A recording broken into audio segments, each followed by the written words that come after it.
श्री गणेशाय नमः। नमो स्त्वनंताय सहस्त्रमूर्तये सहस्त्रपादाक्षि शिरोरुबाहवे सहस्त्रनामने पुरुषाय शाश्वते सहस्त्रकोटि युगधारिणे नमः। तिथि प्रमाणे જોઈએ મિત્રો તો આજે વામન દ્વાદશી છે। આજે ભગવાન વામનનો જન્મ થયો છે। તો આપણા 10 અવતાર છે અને 10 અવતારની અંદર વામન છે।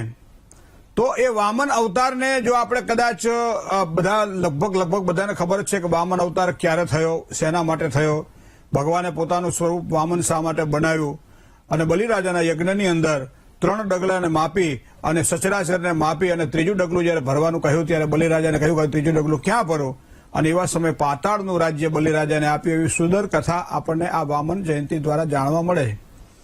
તો આમાં જે 10 અવતારની અંદર બરાબર રામ રામમ રામકૃષ્ણ બુદ્ધમ કલ્કી નમામ્યહમ, આ 10 અવતારની અંદર ભગવાન વામનનું બહુ જ વિશેષ મહત્વ પણ છે। કારણ કે એ વામન ભગવાન વિરાટને પણ વામન બનવું પડે। જ્યારે આવી પરિસ્થિતિ નિર્માણ થાય ત્યારે આવો એક શુભ સંદેશ અહીંયા પ્રાપ્ત થાય છે। દેવોના કલ્યાણ માટે, પૃથ્વીના કલ્યાણ માટે પરમાત્માએ પોતે જે સ્વરૂપ ધારણ કર્યું એ વામન સ્વરૂપ છે મિત્રો। તો આ કથા તો આપણે બધા જાણીએ છીએ। તો એવા ભગવાન વામનને આજે નમસ્કાર કરી અને દિન વિશેષની શરૂઆત કરીએ। ધન રાશિની જે કોઈ જાતકો જે છે તો ધન રાશિ એટલે આપણે જાણીએ છીએ કે ધન રાશિ એટલે ભ, ધ, ફ અને ઢ અક્ષર છે।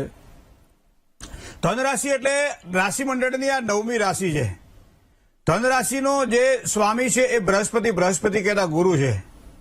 તો દેવ મંત્રી વિશાલાક્ષ સર્વ કાર્ય હિતે રતઃ અનેક શિષ્ય સંયુક્તમ પીડામ હરતુ મે ગુરુ। આ ભૃગુ ઋષિએ બનાવેલો આ બૃહસ્પતિ કહેતા ગુરુનો આ સ્તોત્ર જે પારાયણ કરે છે એને બૃહસ્પતિની કૃપા પ્રાપ્ત થાય છે। દેવાનાંચ ઋષિણાંચ ગુરુ કાંચન સન્નિભમ બુદ્ધિભૂતમ ત્રિલોકેશમ તમ નમામિ બૃહસ્પતિ। આ વ્યાસ રચિત નવગ્રહ સ્તોત્રની અંદર આ મંત્ર ભગવાન ગુરુનો છે।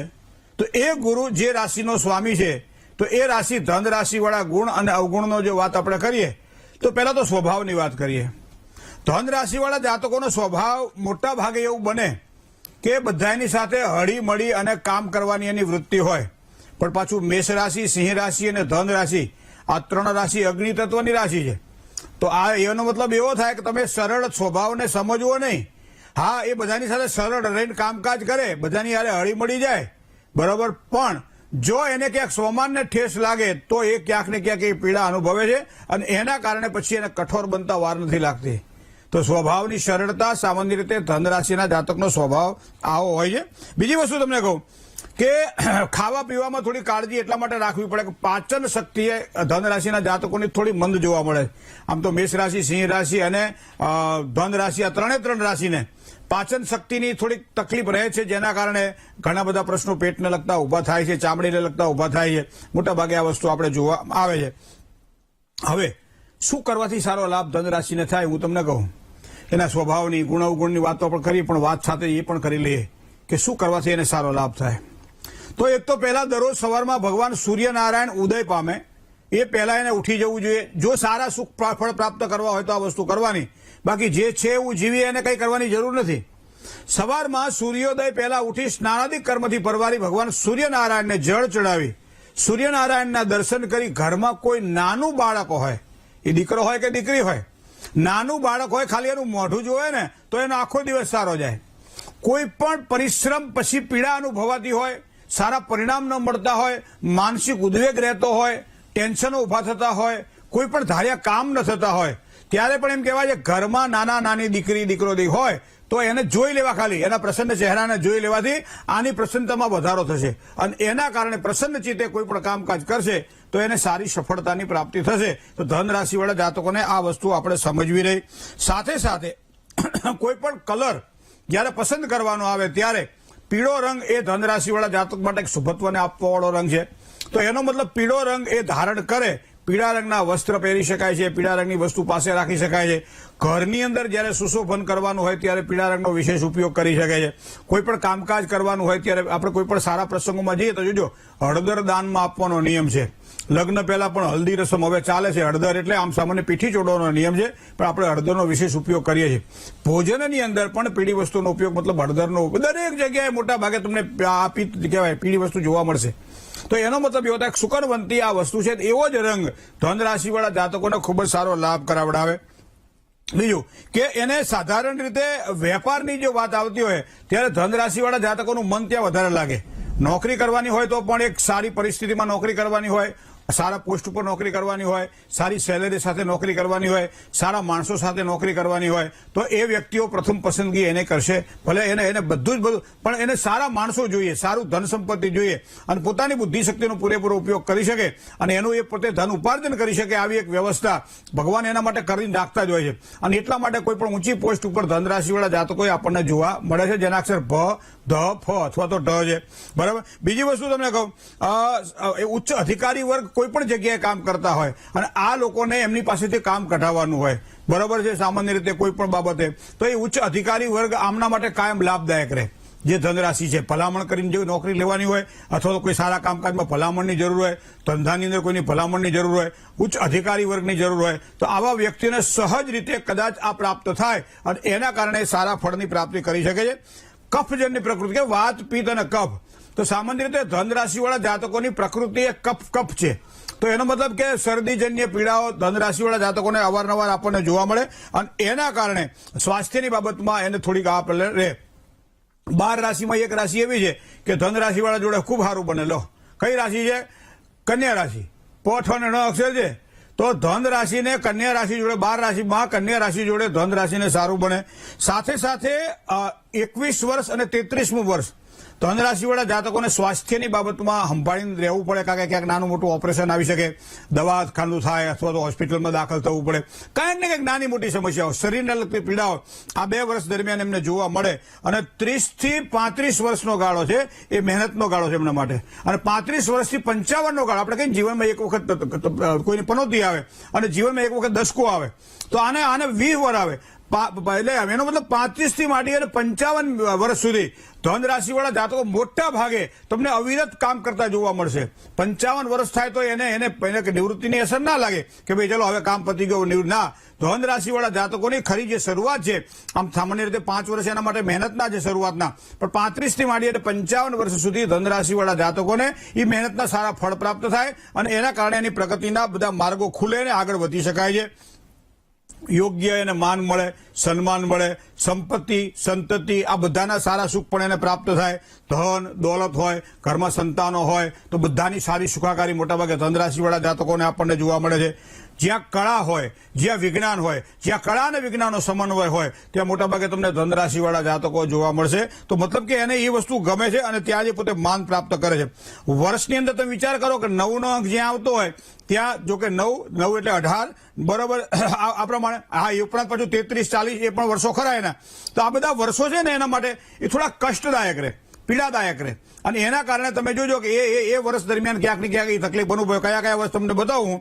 એક તો 9મું વર્ષ, એક 18મું વર્ષ, એક 33મું વર્ષ અને 40મું વર્ષ. આ 4 એવા વર્ષો છે કે જેમાં ધન રાશિવાળા જાતકોને કોઈ પણ નવી પ્રોપર્ટી ખરીદવાની હોય, કોઈ પણ નવા રોકાણો કરવાના હોય, કોઈ પણ ધંધાની અંદર આગળ વધવાનું હોય, નોકરી બદલવાની હોય, સ્થળાંતર કરવાનું હોય, પરદેશ જવાનું હોય અથવા તો પરદેશ રહી સ્થિરતા પ્રાપ્ત કરવાની હોય ત્યારે મોટા ભાગે આ વર્ષો થોડાક એમના માટે કચાશવાળા હોય. અને એટલે આપણે કહીએ ભાઈ આવા વર્ષો દરમિયાન થોડુંક સાચવીને એમને કામકાજ કરવું પડે. તો આ પ્રમાણે કોઈ પણ કામકાજ કરે તો હંમેશા ગુરુ વિશે કામકાજ કરવાથી લાભ થાય. મતલબ જ્યાં માન મળતું હોય, ઇજ્જત મળતું હોય, કામ કરવા લાભ થાય. અને એટલા માટે ગુરુવારનું વ્રત જો ધન રાશિવાળા જાતકો કરે, એક સામાન્ય બ્રેસલેટ પહેરવાની વાત જયારે આવતી હોય ત્યારે પીળા રંગનું બ્રેસલેટ પહેરે, વીંટી પહેરવાની વાત આવતી હોય ત્યારે પોખરાજનું રત્ન ધારણ કરે, સોનામાં અથવા પંચધાતુ વીંટી બનાવી તો ધન રાશિવાળા જાતકોને ખૂબ જ સારી સફળતા મળે. ઘણા બધા બહેનો એમ કહેતા હોય છે કે ગુરુની વીંટી પહેર્યા પછી અમારું શરીર વધી ગયું. તો સારું છે ને, કારણ કે ગુરુ તમે પહેરો એટલે મન પ્રસન્ન રહે, મન પ્રસન્ન રહે એટલે બીજી કોઈ ચિંતા ના રહે, બીજી કોઈ ચિંતા ના રહે એટલે શેમાં ધ્યાન આવે? જમવામાં, ખાવામાં. અને ખાવામાં ધ્યાન આવે તો શરીર તો વધવાનું જ છે. પણ વાંક કોનો કાઢીએ આપણે? ગુરુનો. પણ પ્રસન્નતા ગુરુએ આપી, ગુરુએ આપણને શાંતિ આપી, ગુરુએ આપણને સાચી બુદ્ધિ આપી, તો થોડોક આનંદ પણ આપ્યો. તો એનો મતલબ એવો થાય કે શરીર વધવાના કારણો ઘણા બધા મેં સાંભળ્યા છે આ વસ્તુ, કે ગુરુ પહેરી એટલે સાંભળ્યું કે મારું શરીર વધી જાય. દરેક જગ્યાએ એવું નથી હોતું. તો આ વસ્તુ થોડી આપણે ધ્યાનમાં રાખીને કામકાજ કરવું પડશે. સાથે સાથે હું તમને એક વસ્તુ કહું, કોઈ પણ કામકાજ જયારે કરે ને ત્યારે મોટા ભાગે ધન રાશિવાળા જાતકોને ક્યારેક અબજસ વધારે મળતા જસ કરતા. તો કામકાજ કરતા પહેલા આહારે વ્યવહારે ચ સ્પષ્ટ વક્તા સુખી ભવે.